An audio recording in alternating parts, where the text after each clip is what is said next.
ये तु सर्वाणि कर्माणि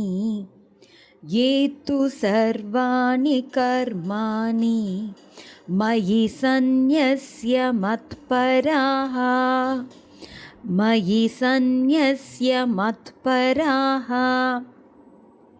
अनन्येनैव योगेन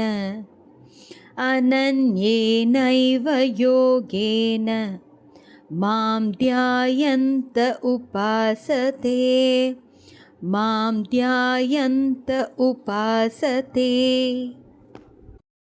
12வது அத்தியாயம் 6வது ஸ்லோகம். ஸ்லோகத்தை கேட்டீங்க. இப்போ ஒரு சின்ன கதை, அப்புறம் எளிய விளக்கத்தை பார்க்கலாங்க. ஒரு பெரிய கோவிலில் ஒரு வயதான தோட்டக்காரர் வேலை செய்தார். அவர் தினமும் மலர்களுக்கு தண்ணீர் ஊற்றி செடிகளை பராமரித்து கோவில் தோட்டத்தை மிகவும் அழகாக வைத்திருந்தார். ஒருவர் அவரிடம் கேட்டார், இவ்வளவு அக்கறையுடன் ஏன் வேலை செய்கிறீர்கள் என்று. அதற்கு அந்த தோட்டக்காரர் சொன்னார், நான் தோட்டத்தை மட்டும் பராமரிக்கவில்லை, தினமும் கிருஷ்ணருக்காக ஒரு தோட்டத்தை அலங்கரிக்கிறேன் என்று நினைத்தே இந்த வேலையை செய்கிறேன். அவருக்கு வேலை ஒரு சுமையாக இல்லை, அது ஒரு பக்தியாக மாறிவிட்டது. ஒரு செயல் எவ்வளவு சிறியதாக இருந்தாலும் அதை இறைவனுக்காக செய்கிறேன் என்ற மனதுடன் செய்தால் அது வழிபாடாக மாறிவிடும். இப்போது இந்த ஸ்லோகத்தோட விளக்கத்தை பார்க்கலாமா? இந்த ஸ்லோகத்தில் பகவான் கிருஷ்ணர் ஒரு அழகான வாழ்க்கை முறையை நமக்கு கற்றுத்தராருங்க.